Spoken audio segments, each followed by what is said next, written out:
Umalis ka. Nakakainis na babae. Si Police Master Sergeant Ronaldo, Ronnie Flores ay umuungol, nagbigay ng tingin na puno ng paghamak sa babaeng nakatayo sa harap ng guard post ng kampo. Ang babae ay tahimik lang na mahigpit na humawak sa thermos na baunan sa kanyang kamay at nagmakaawa. Makita ko lang ang mukha ng anak ko, saglit lang. Please. Bingi ka ba? Bakit hindi ka makaintindi? Inagaw niya ang thermos na baunan mula sa kamay ng babae at tumawa ng may pang-uyam. Hindi kailangan ng mga kasamahan ko ang ganitong murang pagkain. Klang. Isang nakakakilabot na tunog ang lumabas mula sa stainless steel na thermos. Sa sumunod na sandali, ibinaligtad niya ang thermos na baunan. Ang mainit na arroz caldo na umuusok ay diretsong tumapon sa tuktok ng ulo ng ina. Ang sabaw ay bumasa sa kanyang buhok, umagos sa kanyang mukha, at tumulo mula sa kanyang baba. Sa mismong sandaling iyon, nagawa ni Police Master Sergeant Flores ang pinaka-nakamamatay at hindi na maibabalik na pagkakamali sa kanyang buhay. Hinding-hindi niya kailanman nalaman na ang abang inang iyon, na tinapunan niya ng mainit na sabaw sa ulo, ang babaeng tahimik na nakatayo sa ulan sa kaawa-awang kalagayan na iyon, ay si Police Lieutenant General Patricia Pat Ramos, isang 3-star na general ng pambansang pulisya ng Pilipinas. Ang hangin sa training unit sa frontline ng Benguet, sa hapon ng late autumn, ay malamig na parang talim ng kutsilyo. Ang malamig na ulan ng taglagas, na tila malapit ng maging niebe, ay mahinang bumabagsak mula sa langit. Ang mabibigat na steel gate ng guard post ay mahigpit na nakasara, na parang nagdeklara ng pagkakahiwalay sa mundo. Sa harap nito, nakatayo si General Ramos na nagpapanggap bilang isang ordinaryong ina. Ang luma niyang coat ay kupas na sa paglipas ng mga taon, ang luma niyang sapatos ay pudpod na. Ang kanyang hitsura ay tila lalong kaawa-awa sa gitna ng desyerto na tanawin. Ngunit ang malaking thermos na baunan sa kanyang kamay ay naglalabas ng mainit na init. Sa loob nito ay ang mainit na arroz caldo na magdamag niyang inihanda para sa kanyang nag-iisang anak, si Private First Class, PFC, Andrea Andy Ramos, at ang ilang paboritong side dish ng anak. Nag-apply po ba kayo para sa visitation, inay? Tanong ng batang sundalo sa guard post, binuksan ang bintana. Ang kanyang boses ay sumusunod sa protocol, ngunit hindi pa rin nawawala ang pagiging bata. Ngumiti si General Ramos ng banayad at sumagot, "Oo, binibisita ko ang anak kong si PFC Andy Ramos. Narinig ko na ngayon ang araw para sa visitation." Pumasok sandali ang sundalo para mag-verify ng isang bagay at bumalik na may hitsurang nag-aalala. "Inay, sandali lang po kayo maghintay. Ire-report ko lang po sa duty officer." Tumango si General Ramos. May mali. Karaniwan, ang weekend visitation ay agad na ginagawa pagkatapos ng identification, ayon sa itinakdang procedure. Halos hindi kailangan na lumabas pa mismo ang duty officer. Sinubukan niyang pigilan ang kanyang pagkabalisa at tumingala sa kalangitan, kung saan unti-unting lumalakas ang ulan. Ang mga barracks na nakikita sa likod ng fence ay tahimik sa ilalim ng kulay abo na langit. Nandito ang kanyang anak, si Andy. Naalala niya ang mukha ng kanyang anak na kumikinang ang mga mata, nagsasabing gusto niyang maging sundalo bago siya pumasok sa serbisyo. Nangako siyang titiisin niya ang hirap ng training at magiging masigla siya sa buhay militar.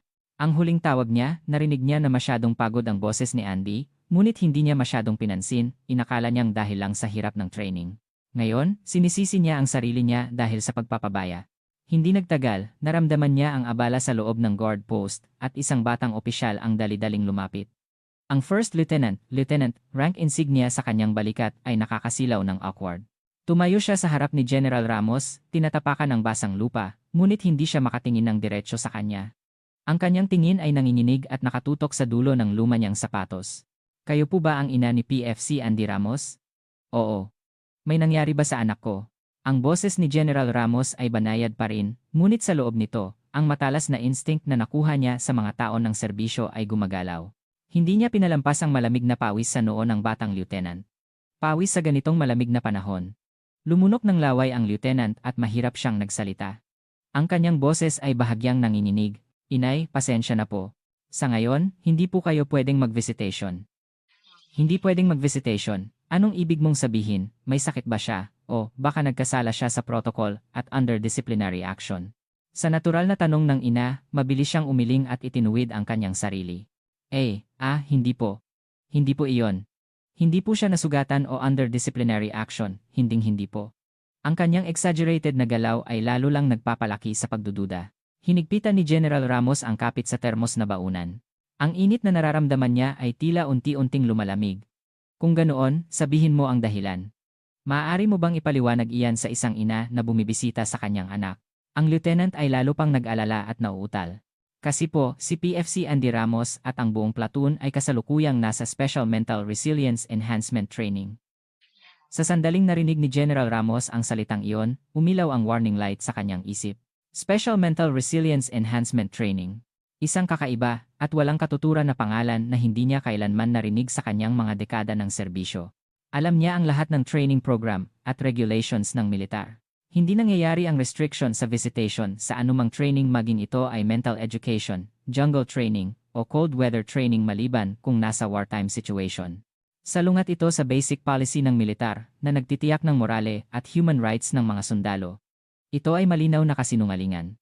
Ang mga mata ni General Ramos ay lumamig ng sandali, ngunit hindi niya ipinakita ang kanyang emosyon at nagtanong ulit ng may kalmado.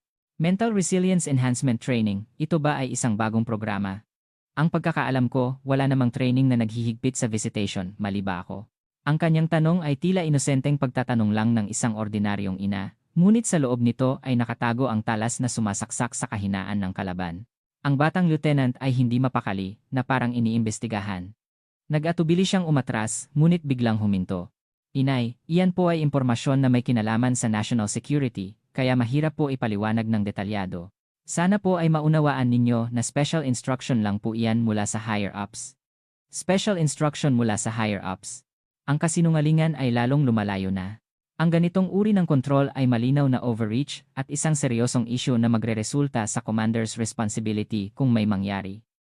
Lagpas na ito sa antas ng excuse na kayang ibigay ng isang lieutenant. Ibig sabihin, mayroon siyang inuutusan sa likod.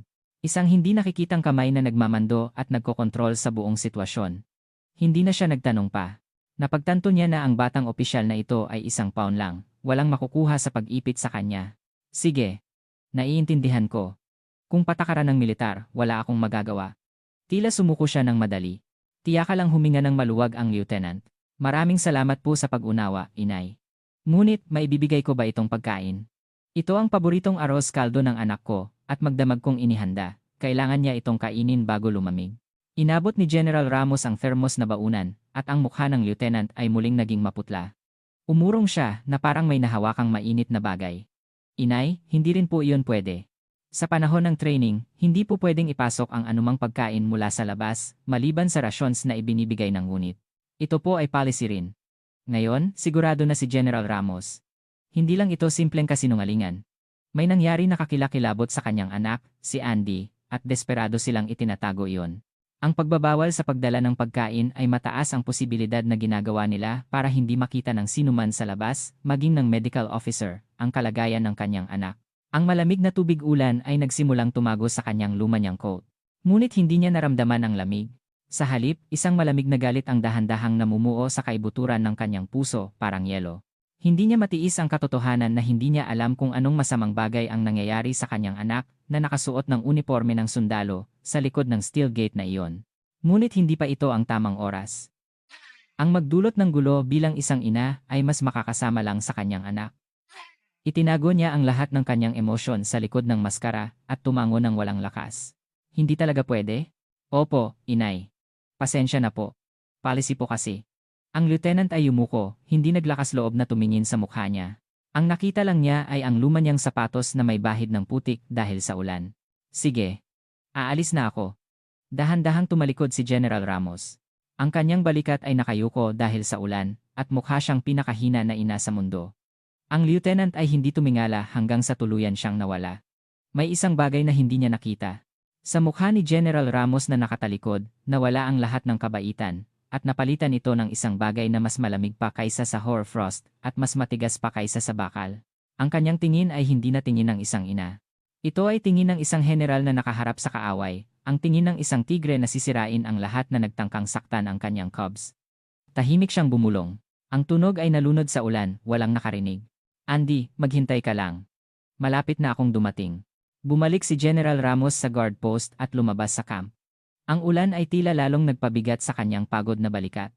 Ang kanyang mga hakbang ay mabigat at mukha siyang malapit ng matumba. Ang batang sundalo sa guard post at ang lieutenant ay nakaramdam ng komplikadong emosyon na halo ang pagkadismaya at paghingi ng tawad sa pagkakita nila sa kanyang kawalang lakas na hitsura. Sinunod lang nila ang utos ng higher-ups, ngunit nakaramdam sila ng guilt dahil sa pagpapaalis sa isang ina na bumisita sa kanyang anak, lalo na sa ganitong masamang panahon. Ngunit may isang katotohanan na hindi nila alam. Hinding-hindi sumuko si General Ramos. Hindi siya umalis bilang isang talunan. Ito ay isang tactical repositioning. Nagmaneho siya ng kanyang luma at local sedan na nakaparada malapit sa camp. Ang luma niyang kotse ay perpektong nagtutugma sa kanyang kaawa-awang hitsura. Nang isara niya ang pinto ng kotse, tila huminto ang lahat ng ingay sa mundo. Ang malamig na hangin ay bumalot sa kotse at ang mabigat na katahimikan ang naghari. Hindi niya sinimulan ang makina. Sa halip, umupo siya sa driver's seat ng matagal. Kinuha niya ang handkerchief mula sa kanyang basa na coat pocket at pinunasan ang kanyang basang mukha.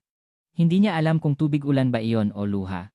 Nagkunwari siyang aalis sa camp, ngunit ipinarada niya ang kotse sa isang maliit na kalsada sa tabi ng kakahuyan na nasa blind spot ng security camera at hindi masyadong nakikita mula sa labas. Mula dito, maaari niyang makita ang guard post at ang main gate ng unit. Parang isang sniper na nagtatago at nagmamasid sa target, tahimik siyang nagpigil ng hininga sa loob ng kotse. Gumawa ng tunog na ek-ek ang whipper, mahirap na pinunasan ang tubig ulan sa bintana. Ang kanyang tingin ay nakatutok sa mahigpit na nakasarang steel gate sa likod ng wiper na lumalabo. Gaano katagal na ba? 30 minuto. O baka halos 1 oras na. Sa sandaling iyon, mula sa likod ng barracks building, lumabas ang ilang lalaki. Nagtipon sila sa ilalim ng awning ng gusali para umiwas sa ulan at kumuha ng sigarilyo para sindihan. Batay sa kanilang rank insignia, lahat sila ay non-commissioned officers, NCOs. Ang isa sa kanila ay malaki ang katawan at mayabang, siya ang pinakakapansin-pansin. Nagmamayabang siyang nagsasalita tungkol sa isang bagay sa mga nakapaligid sa kanya at tumawa ng may exaggerated na galaw. Ang mga NCO sa paligid niya ay sumusunod sa kanya na parang mga alipin na nagseserbisyo sa hari. Naka-attach ang Master Sergeant rank insignia sa kanyang balikat. Si PMSG Ronnie Flores iyon. Sa mismong sandaling iyon, ang tingin ni PMSG Flores ay napunta sa direksyon ng kotse ni General Ramos. Masyadong malayo para makita niya na may tao sa loob ng kotse, ngunit napansin niyang hindi pa umalis ang kotse. Siniko niya ang kanyang kasamahan sa tabi at itinuro ang kotse gamit ang kanyang baba. Sabay-sabay na tumingin ang mga kasamahan niya doon. At ang parehong ekspresyon ay lumabas sa mukha ng lahat. Malinaw na paghamak at pang-uyam na parang nakakita sila ng isang nakakainis at mababang bagay. Ibinato ni PMSG Flores ang sigarilyo sa sahig at tinapakan ito ng kanyang bota. Nagbigkas siya ng isang bagay. Masyadong malayo ang distansya, hindi niya naririnig ang tunog, ngunit si General Ramos, na nagbasa ng galaw ng bibig ng kaaway sa battlefield sa loob ng mga dekada, ay nabasa ng tumpak ang sinabi niya. Ang nakakainis na babaeng iyon na naman. Sa sandaling iyon, ang puso ni General Ramos ay lumamig na parang yelo. Hindi galit. Iyon ay isang nakakatakot na kasiguraduhan. Ang kanilang attitude ay nagpapatunay na hindi ito ang unang beses na nangyari. Ilang ina, ilang pamilya ang kailangang umalis sa harap ng steel gate na iyon, nakatanggap ng ganoong paghamak. Ang kanilang kayabangan ay hindi nabuo sa isang gabi. Iyon ang tipikal na hitsura kapag ang absolute power ay nabubulok ng walang kontrol. Ang kanilang pang-uyam ay parang hallucination na umalingaunggaw sa kanyang tenga, lagpas pa sa tunog ng ulan. Sa sandaling iyon, ang huling tawag ni Andy ay lumabas sa surface ng kanyang alaala. Ang boses ng kanyang anak sa kabilang linya ay kakatwa na mahina at walang lakas. Parang string ng violin na malapit ng maputol. Andy, bakit ganyan ang boses mo? May sakit ka ba? Wala po, ma. Medyo mahirap lang ang training. Okay lang po, talaga, okay lang po. Pero kumakain ka ba ng maayos at nakakatulog ka ba ng maayos? Tumawag ka kung nahihirapan ka. Ako si Andy Ramos, huwag kang mag-alala, ma. Okay na okay ako. Ang mga officer at NCO ay mababait naman po. Kasinungalingan. Lahat ng ito ay kasinungalingan. Sa pagbabalik tanaw, ang boses ng kanyang anak ay may desperadong bagay. Ang boses na paulit-ulit na nagsasabing okay ay parang isang chant na sinusubukan niyang i-brainwash ang sarili niya, hindi para ipasigurado ang kanyang ina. Ang bahagi na nagsasabing mababait naman po ang mga officer ay halos parang sigaw. Hindi makahinga si General Ramos dahil sa self-reproach na sumasakit sa kanyang dibdib. Sa lahat ng battlefield, hindi niya pinalampas ang tunog ng pag-ugoy ng maliit na dahon. Sa lahat ng tricks ng kaaway, alam na alam niya. Ngunit bakit hindi niya napansin ang desperadong kasinungalingan at takot sa boses ng kanyang sariling anak? Hindi niya mapatawad ang sarili niya dahil sa pagbalewala sa rescue signal ng kanyang anak, inakala niyang dahil lang sa hirap ng training. Ang kanyang anak ay matagal nang nakikipaglaban ng mag-isa sa impyernong lugar na iyon. Mahigpit niyang hinawakan ang steering wheel. Ang kanyang mga kasukasuan ay namumutla dahil sa tindi ng kapit. Ang kanyang tingin ay hindi na nakatuon kay PMSG Flores at sa kanyang grupo. Nakatingin ulit siya sa main gate ng camp, ang malaki at malamig na steel gate. Kahapon, iyon ay ang gate lang ng military unit kung saan nakatira ang kanyang anak, ngunit ngayon, iyon ay ang kuta ng kaaway, ang target na kailangan niyang sirain. Ang kalungkutan at self-reproach ng isang ina ay dahan-dahang nawala. Sa lugar nito, isang ibang damdamin, mas malamig at mas matigas na damdamin, ang bumangon. Iyon ang mismong damdamin na nagpabuhay sa kanya sa battlefield sa loob ng mga dekada, ang nagpabigay sa kanya ng ranggo ng general, galit. Ngunit hindi ito ang uri ng galit na sasabog ng mainit. Ito ay ultra-cold na galit na maninira sa lahat. Isang determinasyon na parang bakal na uusad ng walang pagkakamali patungo sa target. Police Master Sergeant Flores. Dahan-dahan niyang binigkas ang pangalan sa kanyang bibig. Parang isang predator na nagkumpirma sa pangalan ng kanyang prey. Hindi na siya nagtagal pa. Sinimulan niya ang makina. Ang luma niyang makina ay umungol at nagising. Sumunod ang kanyang kotse sa basang kalsada ng tahimik habang nagsisimula ng dumilim. Hindi iyon ang pag-alis ng isang talunan. Iyon ay ang tahimik na hakbang ng isang tao na naghahasa ng kanyang kutsilyo para sa bagyo. Sa rear view mirror ng kotse, makikita ang kanyang mukha. Ang luha, kalungkutan, at kahinaan ay nawala. Tanging isang thought lang ang malinaw na nakaukit doon. Bukas, hindi na ako pupunta rito bilang isang ina.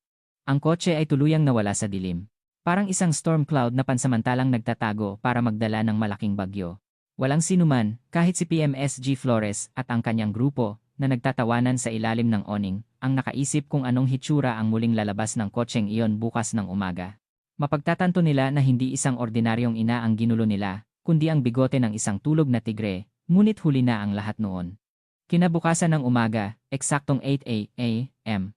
Ang ulan na nagdamag na bumagsak ay tumigil na parang isang kasinungalingan, ngunit ang langit ay kulay abo pa rin ng ulap. Ang hangin ay mas matalim pa kaysa kahapon, na parang hinihiwa ang laman.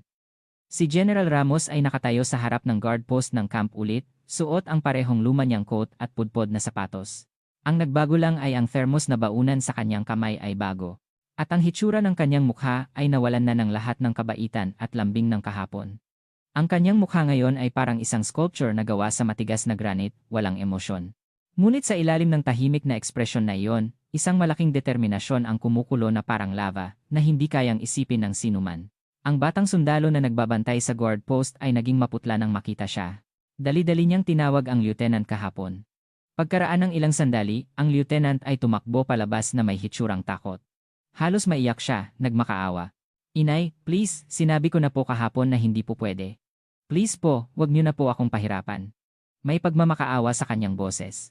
Ngunit ang mga mata ni General Ramos ay hindi natinag. Tiningnan niya ng diretso ang lieutenant at nagsalita ng may kalmado, ngunit matatag na boses. Kailangan kong makita ang anak ko. Hindi ako aalis dito kahit isang hakbang hanggang sa makita ko na okay ang anak ko. Hindi iyon pakiusap. Iyon ay deklarasyon. Ang kanyang boses ay tahimik, ngunit naglalaman ito ng lakas na parang bakal na sumasakop sa nakikinig. Ang lieutenant ay umatras ng hindi niya namamalayan, nanatili siya sa kanyang pwesto dahil sa kanyang aura. Hindi niya maintindihan kung bakit ang ordinaryong inang ito ay naglalabas ng nakakatakot na presyon. Inay, hindi po talaga pwede ayon sa protocol. Mahihirapan po ako, mahihirapan po ako. Mas mahalaga ba ang hirap mo kaysa sa kaligtasan ng anak ko? Tawagin mo ang in-charge. Kung hindi mo kayang lutasin, tawagin mo ang taong kayang lutasin ang problema. Dahil sa matatag na hiling ni General Ramos, hindi alam ng lieutenant ang gagawin. Hindi siya mapakali, tanging ang pagpalo lang ng kanyang mga paa sa lupa ang nagawa niya. Sa sandaling iyon, tap, tap, tap, isang mabigat na tunog ng bota ang narinig mula sa barracks. Ang tunog ng hakbang ay nagbabanta at mayabang.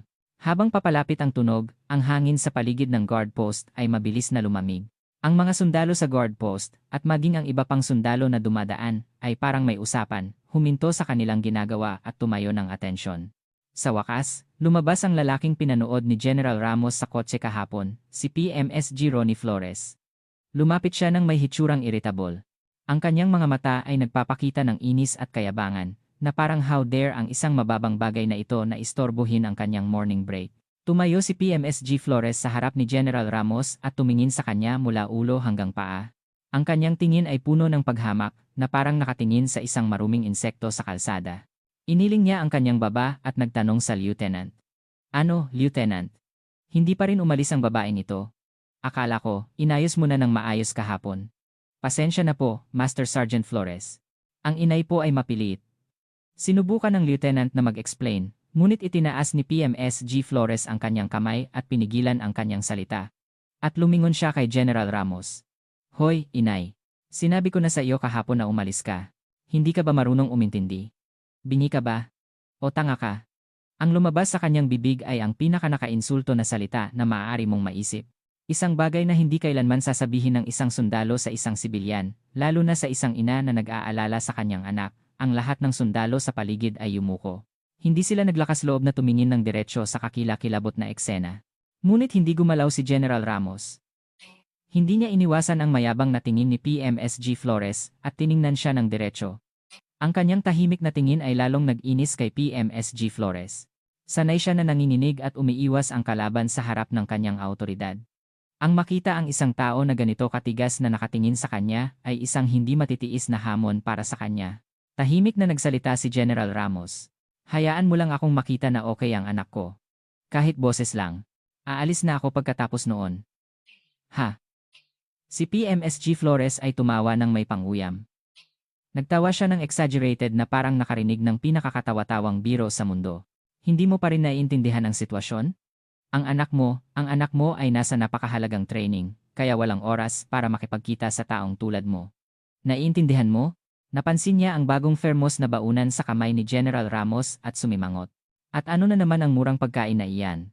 Kahapon, sinabi ko na lang. Ngayon, kailangan ko na bang ituro sa iyo gamit ang aksyon?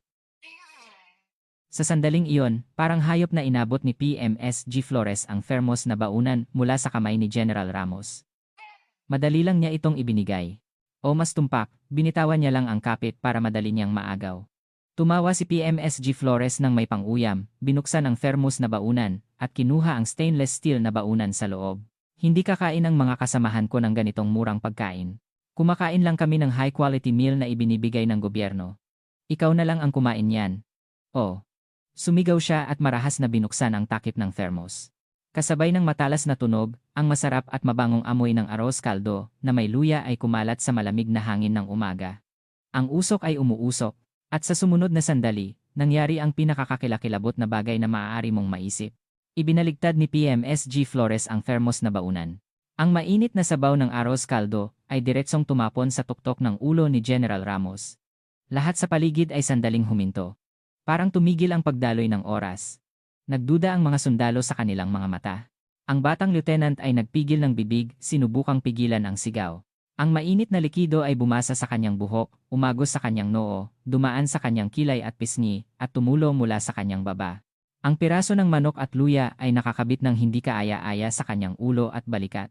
Sa kabutihang palad, hindi ito kumukulo, ngunit ang kahihiyan ay mas malalim at mas masakit pa kaysa sa paso, tumagos sa kanyang buong katawan. Hindi gumalaw si General Ramos. Hindi siya sumigaw at hindi rin siya umiyak. Tahimik lang niyang tinanggap ang pagkain na tumapon sa kanyang buong katawan at tinitigan ang mukha ni PMSG Flores. Ang kanyang mga mata ay kinukunan ng litrato ang sandaling ito, ang kahihiyang ito, ang paghamak na ito, at ang mukha ni PMSG Flores na gumawa ng lahat ng ito, inuukit ito ng malalim sa kanyang kaluluwa. Si PMSG Flores ay lubos na nasisiyahan sa kanyang ginawa at ngumiti ng may tuwa. Ibinato niya ang walang laman na thermos na baunan sa sahig. Klang. Ang tunog ay matalas na pumunit sa katahimikan sa paligid. Umalis ka. Huwag kang maglalabas ulit sa paligid ng unit ko. Kung magpakita ka ulit, hindi na ito matatapos sa ganito. Naintindihan mo? Nagbigay siya ng huling babala at tumalikod. Parang isang general na nanalo sa digmaan, siya ay naglakad ng mayabang. Sigurado siyang gumana ng perpekto ang kanyang autoridad. Sigurado siyang hinding-hindi na magpapakita ulit ang abang babaeng iyon. Matagal na hindi gumalaw ang sinuman, kahit pagkatapos na mawala si PMSG Flores sa barracks. Ang lahat ay nakatingin lang kay General Ramos na nakatayo ng walang galaw, natapunan ng sabaw ng arroz caldo mula ulo hanggang balikat, na may hitsurang gulat at takot. Inakala ng lahat na nanigas siya dahil sa shock at kalungkutan. Inakala nila na baka sa susunod na sandali ay babagsak siya sa lupa at iiyak ng malakas. Ngunit nagkamali sila. Hindi siya na-shock. Siyempre, may kahihiyan at kalungkutan siya bilang isang tao at isang ina, ngunit ang lahat ng emosyon na iyon ay pinigilan, at ang kumokontrol sa kanyang buong katawan ay isang ganap na ibang uri ng emosyon. Iyon ay ang nakakatakot na malamig na galit na dahan-dahang umaakyat mula sa pinakamalalim na bahagi ng dagat, mula sa pinakamalamig na sentro ng glacier. Hindi man lang niya naisip na punasan ang sabaw na umaagos sa kanyang mukha. Hindi niya rin inalis ang piraso ng manok na nakakabit ng hindi kaaya-aya sa kanyang buhok at damit. Sinadya niyang iwanan ang lahat ng ito. Ito ay ebidensya. Ito ay ang malinaw na ebidensya na hindi kailanman dapat burahin, naglalaman ng kalupitan at kayabangan ng taong si PMSG Flores. Napakadahan-dahan siyang lumingon, parang isang nanigas na manika. At naglakad siya patungo sa main gate ng unit, isang hakbang kada hakbang. Ang maraming tingin ng awa at gulat ay sumunod sa kanyang likod, ngunit wala siyang naramdaman. Sa kanyang isip, isa lang ang thought na tumatakbo. Hindi ako atras ng ganito. Hindi siya nagmaneho patungo sa kanyang luma niyang kotse pagkatapos niyang lumabas sa gate. Sa halip, tahimik siyang nagsimulang maglakad sa tabi ng mataas na steel fence ng unit. Ang kanyang mga hakbang ay hindi na hakbang ng isang inang nalulumbay. Ito ay maingat at kalkulado, parang hakbang ng isang Special Forces agent na sumusuri sa topografiya ng kaaway at naghahanap ng infiltration route. Ang kanyang mga mata ay hindi pinalampas ang building arrangement, ang lokasyon ng security camera, at ang blind spot na hindi masyadong binabantayan sa likod ng fence, inuukit ang lahat sa kanyang isip. Sa wakas, nakarating siya sa likod ng barracks ng platoon ng kanyang anak, si PFC Andy Ramos. May mga luma na bodega doon, perpektong lugar para magtago. Tahimik siyang nagtago sa makipot na espasyo sa pagitan ng kinakalawang na steel warehouse at concrete wall. Ang amoy ng basang lupa at kinakalawang na bakal ay sumasaksak sa kanyang ilong, ngunit hindi siya gumalaw. Sa sandaling iyon, mula sa smoking area sa likod ng barracks, narinig ang pamilyar na mga boses. Mula sa butas sa pinto, nakita niya si PMSG Flores at ang dalawa niyang kasamahan, si Staff Sergeant Omar Cruz at Corporal Benjo Santiago, na nagkukuwentuhan at tumatawa habang naninigarilyo. Ipinagdiriwang nila ang kanilang tagumpay. General, grabe po talaga kayo, Master Sergeant. Ang laking relief po. Si SSG Cruz ang nagsalita ng may mapagpanggap na boses. Tingnan mo, ang mga overly devoted na inang iyon, kailangan talagang tapakan ng maayos para hindi na umulit. Ang anak niya, halos hindi na makagalaw sa loob, pero ang inang ito, nakakainis na naglalabas pa rin. Si PMSG Flores ay mayabang na bumuga ng usok at nagsalita. Sa kanilang usapan, ang salitang halos hindi na makagalaw sa loob ay matalas na sumaksak sa puso ni General Ramos. Ang kanyang kasamahan, si CPL Santiago, ay nagtanong ng may curiosity. Pero, Master Sergeant, si Andy Ramos po. Ang braso at binti niya, ganoon pa rin po ba? Ano na po ang sinabi ng medical officer? Braso at binti? Nagpigil ng hininga si General Ramos, ang lahat ng kanyang nerves ay tumalas na parang talim ng kutsilyo. Si PMSG Flores ay dumura sa sahig at sumagot ng may paghamak. Tska. Nabali ang buto, sa tingin mo, gagaling iyon sa isang gabi? Kailangan pa ng cast ng kahit isang buwan. Mabuti na lang, ang duwag na medical officer na iyon ay takot na takot. Nangako siyang magre-report ng malinis bilang accident sa training. Basta tahimik lang ang babaeng iyon, perfect ang lahat. Sa sandaling iyon, gumuho ang mundo ni General Ramos. Nabali ang buto. Nagduda siya sa kanyang pandinig. Hindi, imposibleng mali ang narinig niya. Napakalinaw ng kanilang boses. Ang kanyang nag-iisang anak, ang pinakamamahal niyang anak, ay binugbog ng mga demonyong iyon, at nabali ang buto ng kanyang braso at binti. At ang medical officer ng unit ay kasabwat sa pagpapanggap ng insidente bilang accident sa training. Sumandal siya sa bodega. Halos bumagsak siya, nawawalan ng lakas sa binti. Sa gitna ng shock na tila nawala ang kanyang isip, ang usapan ng mga demonyo ay patuloy na pumapasok sa kanyang tenga. Tumawa si SSG Cruz. Pero, grabe talaga siya katigas. Kahit binugbog na ng ganoon, hindi pa rin siya umamin na nagkasala siya.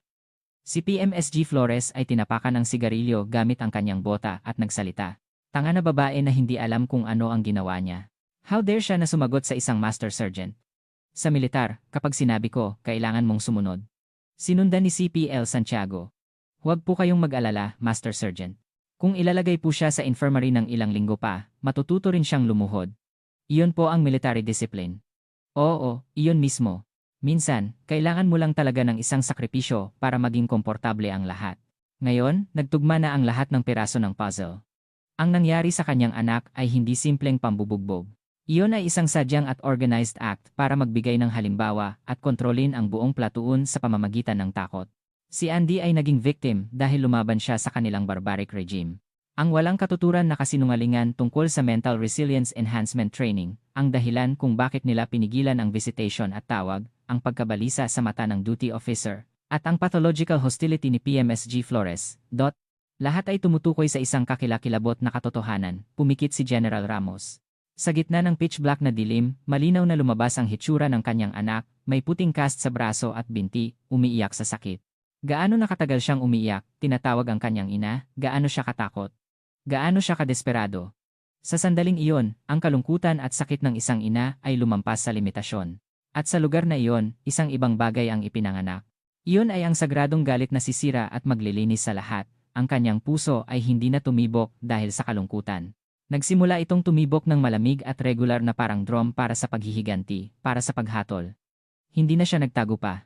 Tahimik siyang lumabas sa likod ng bodega at naglakad ulit patungo sa lugar kung saan itinapon ni PMSG Flores ang walang laman na thermos na baunan at ikinalat ang laman nito. Walang pag-aalinlangan, dinampot niya ang walang laman na thermos na baunan na nakahandusay sa sahig.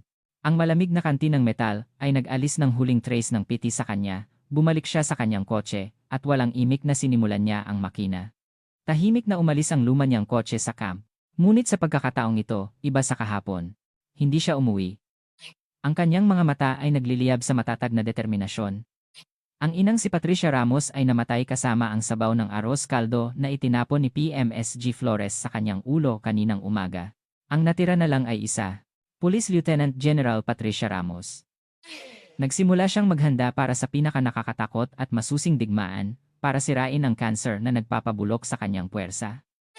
At ang unang target ay si PMSG Flores. Paghahanda para sa bagyo. Isinara ni General Ramos ang pinto ng luma niyang kotse. Thud. Kasabay ng mabigat na tunog, tila lahat ng ingay sa mundo ay naputol. Sa loob ng kotse, tanging ang malamig na hangin, ang masangsang na amoy ng malamig na arroz caldo, at ang kanyang ice-cold na katahimikan ang naghahari. Hindi niya sinimulan ang makina at umupo lang sa driver's seat ng matagal. Ang kanyang tingin ay hindi nakatuon sa harap, kundi sa kanyang sarili sa rearview mirror. Ang nakikita sa mirror ay ang hitsura ng isang abang middle-aged na babae, may buhok na puno ng tirang pagkain at sabaw, at isang kupas na coat na may mantsa. Sino man ang makakita sa kanya, makakaramdam ng malalim na awa. Ngunit ang mga mata na iyon ay hindi nagpakita ng ganoong damdamin. Ang dalawang mata sa rearview mirror ay tahimik na kumikinang sa pitch black na dilim. Iyon ang tingin ng isang gutom na tigre na nagpipigil ng hininga at kinakalkula ang sandali ng pag-atake na ang prey ay nasa loob ng range na. Sa loob ng mga mata na iyon, ang malamig na galit, ang determinasyon na parang bakal, at ang nakakatakot na obsesyon na tapusin ang lahat ay nagliliyab. Ang inang si Patricia Ramos ay patay na. Kanina lang, nang ibuhos ni PMSG Flores ang kahihiyan sa kanyang ulo, ang lahat ng kahinaan sa loob niya ay naging abo at naglaho. At ngayon, mula sa abo na iyon, isang ganap na ibang nilalang ang nagising. Dahan-dahan niyang iginalaw ang kanyang kamay. Mula sa pinakaloob na bulsa ng kanyang coat, na hindi alam ng ordinaryong tao, kumuha siya ng isang clumsy na itim na bagay. Hindi ito latest smartphone. Ito ay isang espesyal na military communication device na ibinigay lang sa mga high-ranking commander, dinisenyo para hindi ma-hack o matap. Walang pag-aalinlangan, binuksan niya ang power. Nang umilaw ang screen, lumabas ang isang komplikadong password entry procedure, ngunit ang kanyang mga daliri ay nag-type ng password ng may ganap na katumpakan, parang pinindot niya ang piano keyboard na nilaro na niya sa loob ng mga dekada. Isang maikling tunog ng signal ang lumabas, at ang secure line ay nakakonekta. Hindi niya pinindot ang call button. Sa halip, binuksan niya ang text message input window, at nagtalaga siya ng isang tatanggap. Ang encrypted number ng kanyang trusted ID camp, na naglingkod sa kanya ng parang anino sa loob ng 10 taon. Ang kanyang mga daliri ay gumalaw ng mabilis at maikli. Ihanda ang sasakyan at ang buong uniforme. Bukas, 0800H eksaktong oras. Coordinates XXXXX, Operation Name, Baguio. 3 pangungusap. Iyon lang. Hindi na kailangan ng karagdagang explanation. Alam na ng kanyang aide de camp ang eksaktong mangyayari sa 3 pangungusap na iyon. Sinuri niya ulit ang message at walang pag-aalinlangan na pinindot ang send button. Ang ilaw na mahina lang na kumikinang sa dilim ay namatay. Iyon ang senyales na tumawid na siya sa point of no return, at ang putok na nagpapahayag ng simula ng malupit na paghatol. Hindi umuwi si General Ramos sa kanyang bahay noong gabing iyon. Kumuha siya ng silid sa isang luma at hindi kapansin-pansin na motel na hindi kalayuan sa camp. Ang murang neon sign sa labas ay kumukurap ng magdamag, nagbigay ng flash of light sa silid, ngunit mahigpit niyang isinara ang kurtina. Hindi siya natulog. Matapos siyang maligo at hugasan ang lahat ng bakas ng kahihiyan sa kanyang katawan, kinuha niya ng maingat ang isang bundle mula sa pinakaloob na bahagi ng kanyang travel bag. Nang buksan ang bundle na binalot sa makapal na tela, lumabas ang kanyang Lieutenant General's full dress uniform. Ang navy blue na uniforme ay hindi nawawalan ng dignity kahit sa pitch black na dilim, at ang dose-dose ng mga medal ay nakakabit dito. Kumuha siya ng malambot na cloth at nagsimulang punasan ang mga medal isa-isa. Ang Medal of Valor sa pinakatuktok na sumisimbolo sa loyalty sa bansa. Pinunasan niya iyon, inaalala ang sarili niya noong bata pa siya, nangako na ibibigay niya ang lahat para sa bayan. Ang Distinguished Service Star na nakahanay sa tabi, na nagpaparangal sa sakripisyo ng kanyang mga kasamahan. Pinunasan niya iyon, inaalala ang mukha ng bawat kasamahan na nauna nang umalis. Nangako siyang hindi niya hahayaan na masayang ang kanilang kamatayan. Ang kanyang paghawak ay walang pagkakamali. Hindi lang iyon ang paglilinis ng medal. Iyon ay isang sagradong ritual ng muling pagkumpirma ng oath, pagpapalakas ng determinasyon, at paghahasa ng kutsilyo ng paghatol. Habang pinupunasan niya, ang mga medal na natakpan ng alikabok at dumi ay muling nakabawi ng kanilang nagniningning na liwanag. Parang ang kanyang tunay na identity na pansamantalang nakalimutan dahil sa insidenteng ito ay muling lumabas ng malinaw. Sa huli, kinuha niya ang medal na nasa gitna mismo ng kanyang dibdib. Ang Philippine Legion of Honor, na ibinigay para sa serbisyo sa kaligtasan ng bansa at mamamayan. Tiningnan niya ang malamig na nagniningning na medal at bumulong. Ang panata na protektahan ang bansa. Ang kanyang mga mata ay lumamig, hindi iyon iba sa panata na protektahan ang mga anak ng bansang ito. Ngayon, ang kanyang paghihiganti ay hindi na personal na damdamin. Ito ay naging isang sagradong misyon na aalisin ang cancerous presence na nagpapabulok sa kanyang puwersa, sa pangalan ng bansa, at sa honor ng militar. Bukas ng umaga, hindi isang abang ina ang darating sa unit ni PMSG Flores, iyon ay ang mismong galit ng bansa. Kinabukasan ng umaga, eksaktong 8 a.m., ang maulap na kalangitan ng kahapon at kamakalawa ay naglaho na parang isang kasinungalingan at isang nakakasilaw na bright blue na langit ang lumabas. Ang temperatura ay bumaba ulit sa gabi at ang tubig na natira sa lupa ay naging puting yelo at malamig na kumikinang. Lahat ay malinaw na nakikita, isang umaga na napakalupit na malinaw. Sa loob ng camp, abala ang mga sundalo, naghahanda para sa kanilang duty matapos ang morning formation. Lahat ay parang normal, isang tipikal na umaga sa isang military unit. Iyon ay hanggang sa sandaling iyon. Mula sa dulo ng asphalt road na patungo sa guard post, lumabas ang isang itim na tuldok. Ang tuldok ay lumalaki ng unti-unti sa isang pare-parehong bilis, ngunit may nakakatakot na bilis. Ang batang sundalo na nagbabantay sa guard post ay walang malay na tumingin sa tuldok at sinimangutan. Ang isang mabigat at mapanganib na bagay ay papalapit, na iba sa mga sibilyan na kotse o military truck na bumibisita sa camp. Ito ay isang itim na sedan. Ang katawan ng kotse ay perpektong napunasan, walang alikabok, kumikinang na parang makinis na itim na bato sa malamig na sikat ng araw ng umaga. Habang papalapit ang kotse, ang mga mukha ng mga sundalo sa guard post ay napuno ng pagtataka. At sa wakas, nang makita nila ang nakakabit sa harap ng kotse, ang kanilang ekspresyon ay naging gulat mula sa pagtataka. Sa hood ng kotse, ang Lieutenant General's flag na may 3 pilak na bituin ay malinaw na nakakabit, kumakaway sa hangin. 3 bituin, Lieutenant General's rank. Ang simbolo ng ganap na kapangyarihan. Ano? Isang general? Isang sundalo ang bumulong ng hindi niya namamalayan, ang kanyang puso ay lumubog. Ang walang paunang abiso na pagbisita ng isang high-ranking general ay kasing kahulugan ng isang trahedya na darating sa unit na iyon. Ang guard post ay agad na napuno ng kaguluhan. Bilis! Bilis! Ire-report niyo sa duty officer. General's visit. General saan? PNP headquarters ba? Habang nagkakagulo sila, ang itim na sedan ay dumating sa harap ng guard post ng walang kaunting pagbagal, huminto ng perpekto ng walang tunog ng pag-iinit. Parang isang bihasang predator na huminto sa huling galaw sa harap ng prey, walang pagkakamali ang paghinto. Katahimikan. Isang nakakabini na katahimikan ang naghari. Bumukas ang pinto ng driver's seat at lumabas ang IDD camp na may major rank at nakasuot ng crisp combat uniform. Ang kanyang mukha ay parang maskara na walang emosyon, at ang lahat ng kanyang galaw ay disiplinado, na parang sinukat. Pagkababa niya, lumakad siya agad patungo sa pinto ng backseat, yumuko, at magalang na binuksan ang pinto. Ang lahat ng tingin ay nakatuon sa bukas na pinto. Ang unang tumapak sa lupa ay ang itim na military boot na perpektong na wax at kumikinang na parang salamin. Hindi ito ang luma at may putik na sapatos na nakita nila kahapon, ito ay isang sapatos na sumisimbolo sa awtoridad at disiplina. At sa wakas, isang tao ang lumabas sa kotse.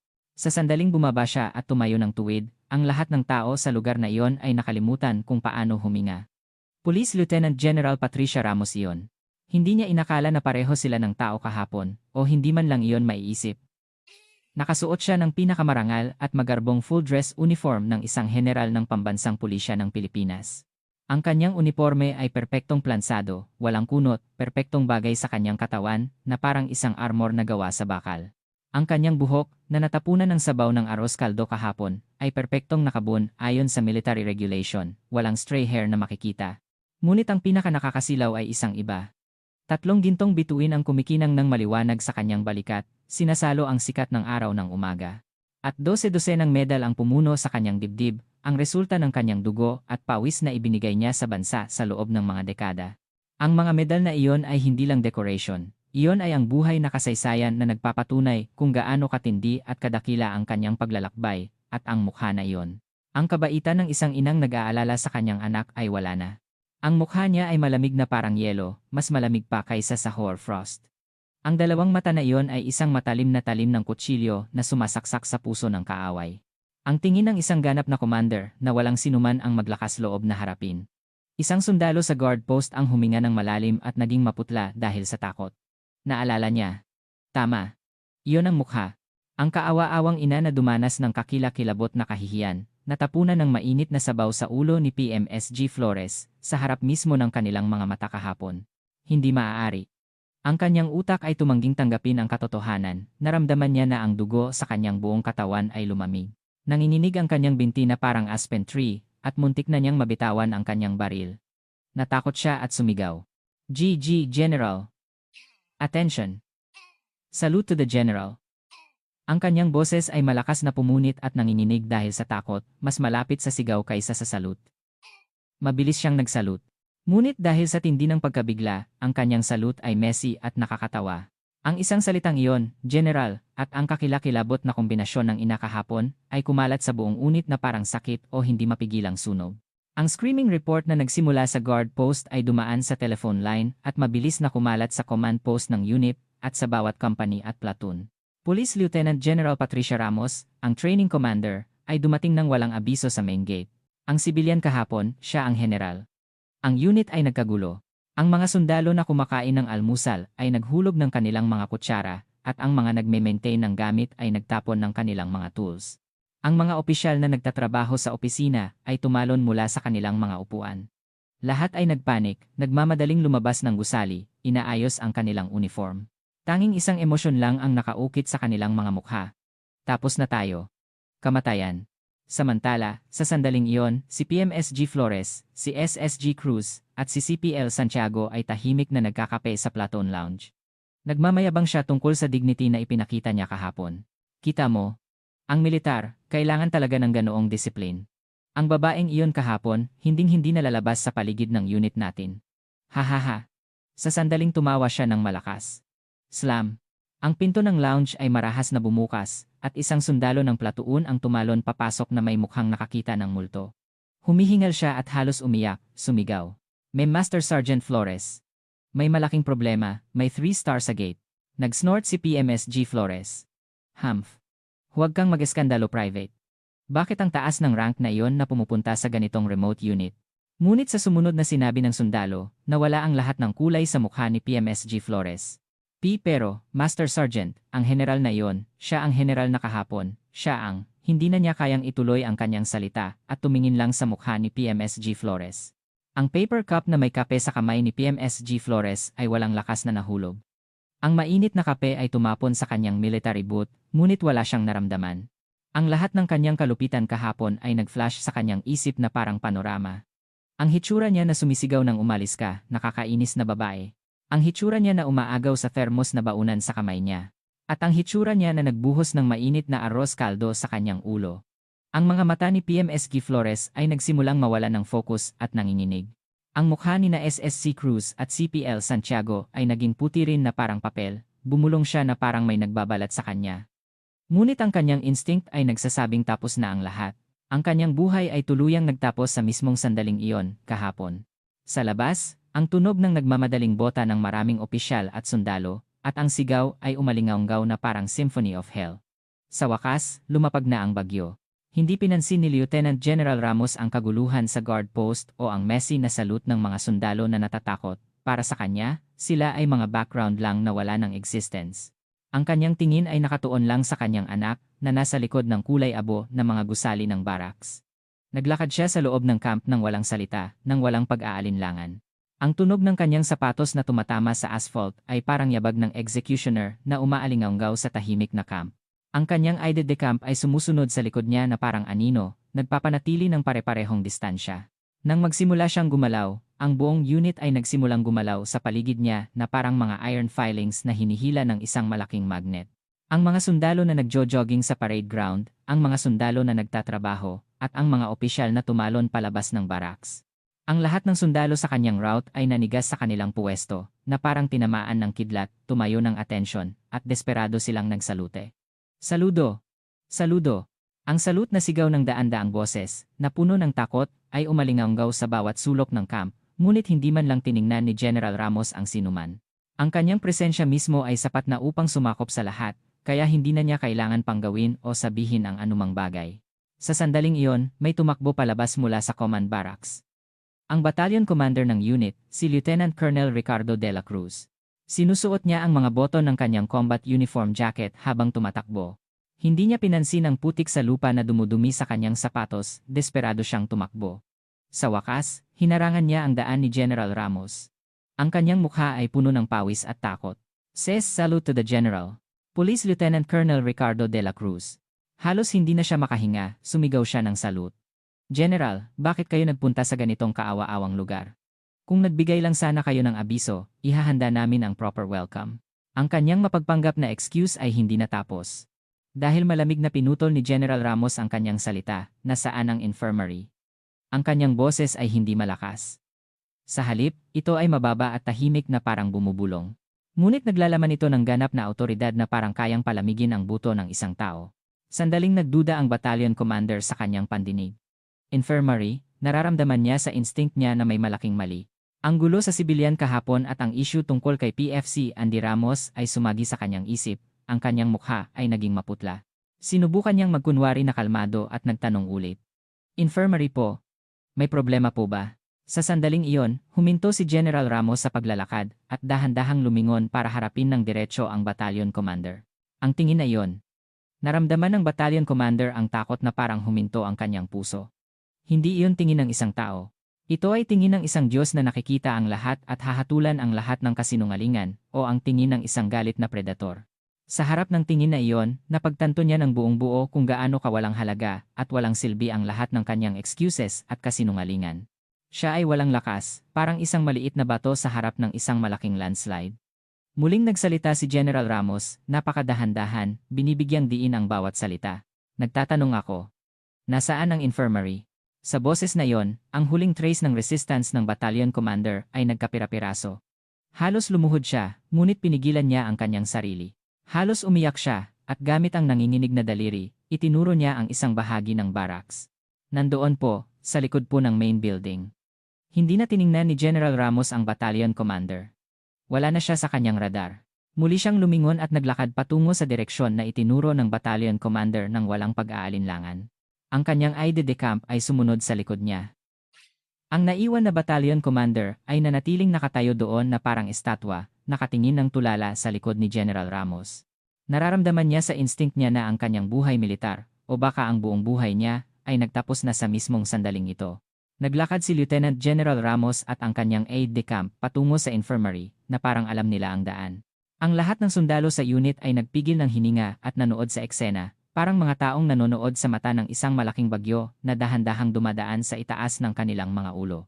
Walang sinuman ang nagbigay ng ingay. Tanging ang tunog lang ng kanyang sapatos na tumatama sa lupa ang pumupunit sa katahimikan na parang kamatayan na bumalot sa buong unit. Ang hakbang na iyon ay hindi hakbang ng isang inang bumibisita sa kanyang anak. Iyon ay ang hakbang ng isang reyna na pupunta para hatulan ang pagtataksil sa kanyang kaharian. Ang infirmary building ay nasa sulok ng unit. Isang luma at madilim na gusali. Nang pumasok siya sa pasilyo, ang mahinang amoy ng disinfectant ay sumaksak sa kanyang ilong. Nagulat sa tunog ng kanyang yapak, isang lalaki ang dali-daling tumalon palabas ng infirmary. Siya ang medical officer ng unit, may ranggong captain. Nang makita niya ang tatlong bituin sa balikat, ang kanyang mukha ay naging puti. Salute. Captain Dr. Philip Cruz, medical officer.